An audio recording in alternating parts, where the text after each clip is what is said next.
Cela fait 40 ans que Fabien Gache a sa carte au Parti communiste. Le voilà lancé dans la campagne des élections européennes. 7e sur la liste de Léon de Fontaine, il compte bien faire entendre la voix des travailleurs à Strasbourg et Bruxelles. Il y a certaines dispositions qui n'ont pas été votées au niveau Parlement européen qui auraient pu être profitables pour le monde du travail à quelques voix près et qui pourtant impactent les États et impactent les populations européennes. Et donc je pense et je suis convaincu parce que la situation française est malheureusement pas la seule où le monde du travail est maltraité. Et je crois qu'avec des représentants du monde du travail français mais aussi des autres pays, on peut faire basculer les choses au plan européen et obtenir des directives, des lois qui soient enfin favorables au monde du travail. Et c'est d'ailleurs devant un restaurant interadministratif ouvert aux fonctionnaires que Fabien Gache et les militants du parti tractent ce jour-là. Le candidat est là. On a le candidat qui représente le Parti communiste. Pour cet ouvrier à la retraite de Renault au Mans, ancien syndicaliste, la question du pouvoir d'achat est centrale.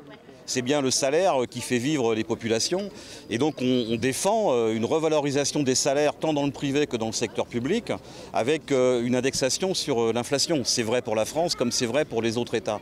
Ça c'est déjà la première chose.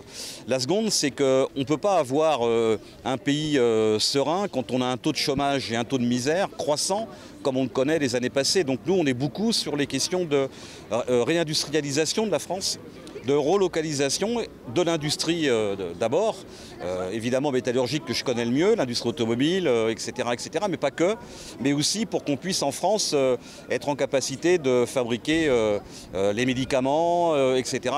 Donc plus d'emplois en France, c'est aussi plus de protection sociale, ça veut dire des moyens supplémentaires pour la protection sociale et ça veut dire aussi des moyens supplémentaires pour les services publics.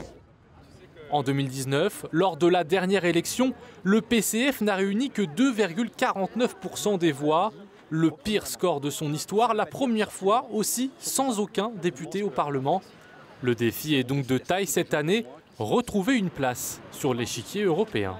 Je pense que la composition de la liste répond à cette question-là. D'abord, la tête de liste, il est jeune, ce qui est pas forcément commun en politique. Souvent, on a quand même des gens d'un certain âge.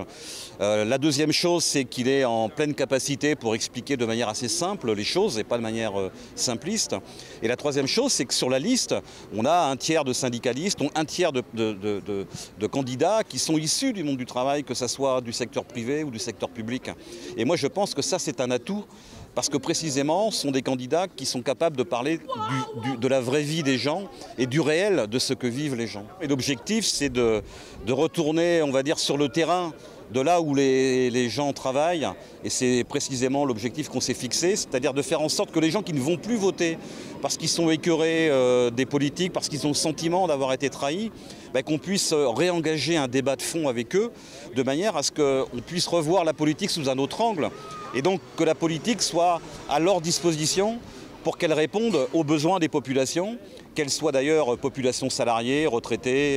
Et je pense que c'est un défi important parce qu'au-delà des européennes, c'est aussi à un moment donné de faire en sorte que les gens puissent réapproprier ce qui les concerne directement, c'est-à-dire des questions politiques.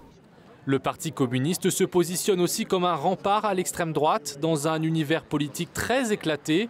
Au moins 7 autres partis de gauche ont désigné un candidat pour les élections européennes du 9 juin.